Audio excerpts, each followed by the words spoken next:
Hey everyone, if you've been following along with our study, you know that Peter, James, and John were on top of the mountain with Jesus when he transfigured, but as they make their way down the mountain, they hear this commotion going on with the other nine, and that's where we're at. We're in Mark chapter 9 verse 14.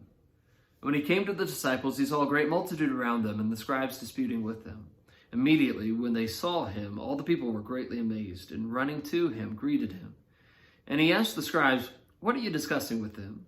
And one of the crowd answered and said, "Teacher, I brought you my son, who is a mute spirit. And wherever it seizes him, it throws him down. He foams at the mouth, gnashes his teeth, and becomes rigid. And so I spoke to your disciples that they should cast it out, but they could not." He answered him and said, "O faithless generation, how long shall I be with you? How long shall I bear with you? Bring him to me." And then they brought him to him. And when he saw him, immediately the spirit convulsed him, and he fell on the ground and wallowed and foaming at the mouth. And he asked his father, "How long has this been happening to him?" And he said, "From childhood. And often he has thrown him both into the fire and into the water to destroy him. But if you can do anything, have compassion on us and help us." And Jesus said to him, "If you can believe, all things are possible to him who believes." And immediately the father of the child cried out and said with tears, "Lord, I believe, help my unbelief." When Jesus saw that the people were running together, he rebuked the unclean spirit, saying to it, "Deaf and dumb spirit, I command you, come out of him and enter him no more." And then the spirit cried out, convulsed him greatly, and came out of him. And he became as one dead, so that many said, "He is dead."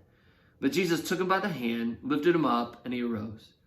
And when he had come into the house, his disciples asked him privately, "Why could we not cast it out?" And so he said to them, "This kind can come out by nothing but prayer and fasting." When they get to the bottom of the mountain, there's this great commotion going on between the apostles and the scribes, and there's this great multitude around them. And the apostles, the nine, have been trying to cast out this demon out of this young boy who, because of the demon, has like these grand mal seizures kind of things, being thrown to the ground, foaming at the mouth, becoming really rigid and compulsing. It's made him mute. And the father says that it's been throwing him into fires and throwing him into water. It kind of seems like the demon's trying to kill him. And so Jesus responds by saying, "Oh, faithless generation." And that seems kind of a really harsh statement. You think about it, there's this father who has this son who's trying to do the best that he can for him. And he's come to Jesus for help, but because Jesus is on top of the mountain, he lets the apostles try to cast the demon out, and they couldn't do it. But I don't think the statement of Jesus was meant for the man. I think the statement was meant for the apostles. Later on, and at the end of our reading, when they got him alone in the house, they said, "Why couldn't we cast out this demon?" And so they'd put their hands on him and "Come out in the name of Jesus," and nothing happened. And then they did it again, and they did it again. And Jesus says, "You didn't even stop to pray. You remember, you don't have the power to do that, but I do." Right? That's where it comes from.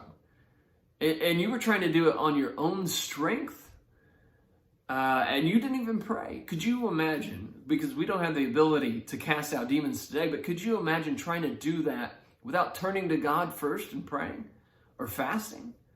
See, faithlessness is not just refusing to believe in Jesus.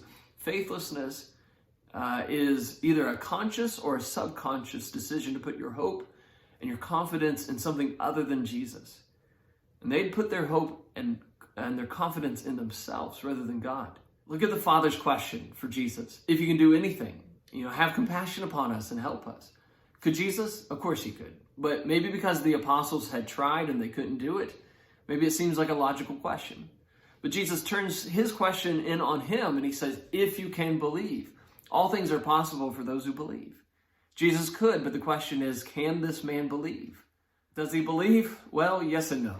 But he looks at himself and he recognizes his own weakness to believe, and he turns to Jesus for help. "Lord, help my unbelief." And Jesus did what only Jesus could do. He cast out the demon. And so who or what do we put our faith, our trust, our confidence in? Because we put it in something. And if it's in ourselves, if we're the kind of person that says, "I got this," let me tell you, you don't. You don't even have what it takes in order to rid yourself of your own sin. Because if you did, you wouldn't need Jesus. But a true faith, real faith, recognizes its own weaknesses, and it turns to the Lord for help. "Lord, help me in my unbelief."